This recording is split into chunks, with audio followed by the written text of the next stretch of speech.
Djetarët e historijës thojnë cilët kanë qenë shkaqet se Jezidi e ka morë këtë hap të ngut. Ka thonë ti shkaq.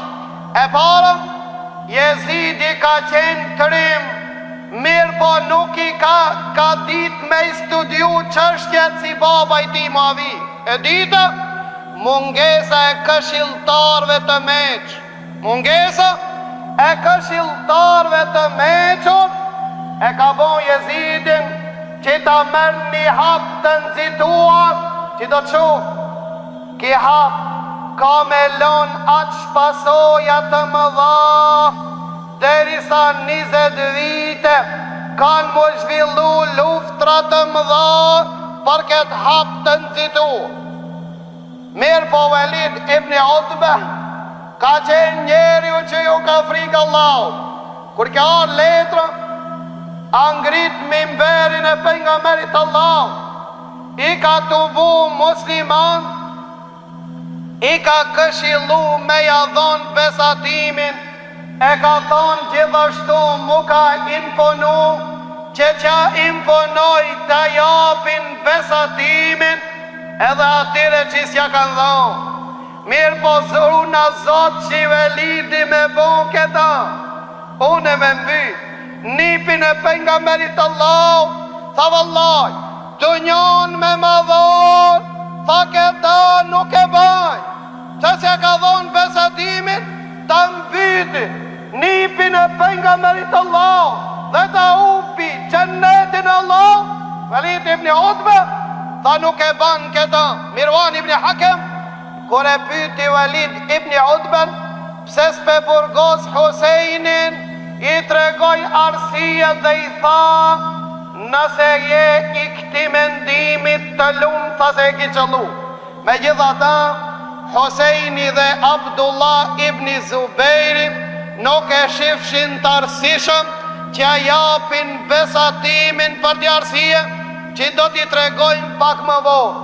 E po në vetën se në Medinën dhe në qitetin e pejgamberit Allah për momentin për to nuk ashtë e përshtatshme me jetu.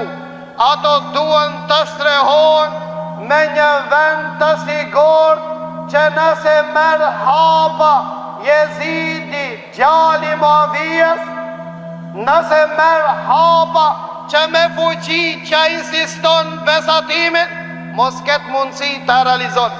Cili është vendit ma i strehur, cili është strehimi ma i sigur për këta ti persona, a ka strehim ma të mirë se sa Mekja dhe Qabë. Para ta morin udhtimin për në Qabë dhe vërtet këta me 3 Shaban të vitit 60 të Hijretit të ditë hinë në Mekke dhe strehohen dhe i njoftojnë musliman se këtë të cilën e ka bo Muavija, e ka bo me ijtihad, po ijtihadi i ti është i gabuar.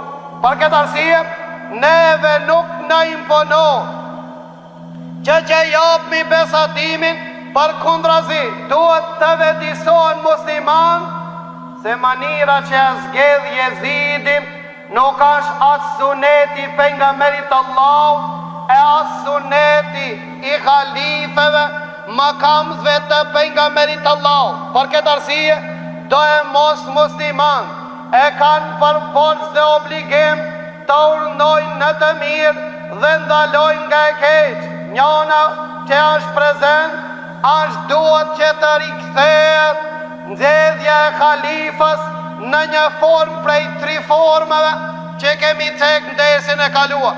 Ose si e ka zgjedh pejgamberi Allah, ose si Ebu Bakr Siddiku, ose si Omer ibn Khattabi, dhe të i rikthehet fuqia me xhlisi shur. Kjo ka qenë vërejqa e Husein ibn Alis dhe ka thonë, nëse pajtohem me këtë, jam pajtu me padrejtësi që Allahu Azza wa Jall ka me na pyet për këtë padrejtësi. Pra Husein ibn Ali dhe Abdullah ibn Zubejri kanë kalu 2 fazë. Faza e parë, faza e vetdijes së muslimanëve që këtë mënyrë nuk zgjedhet khalif. Parashtrohet pyetja se Husein ibn Alia a nuk e ka dit hadithin e pejgamberit Allah, që pejgamberi sallallahu alaihi wasallam ka thonë: ai I cili vdes dhe në qafën e tij nuk ka besatim, vdes në formën e atyre ignorantëve që vdes. Ai I cili vdes dhe nuk ka besatim, vdes në formën e njerëzve të ignorancët që kanë vdek. Husein ibn Aliu e dinte këtë hadith, mirë po thonte se s'kena për momentin khalife që duhet me adhon besatim.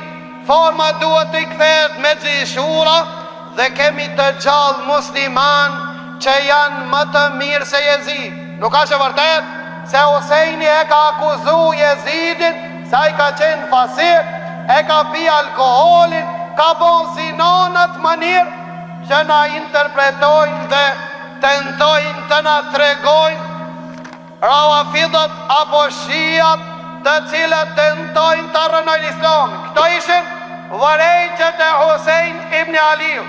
Kishte faza e parë.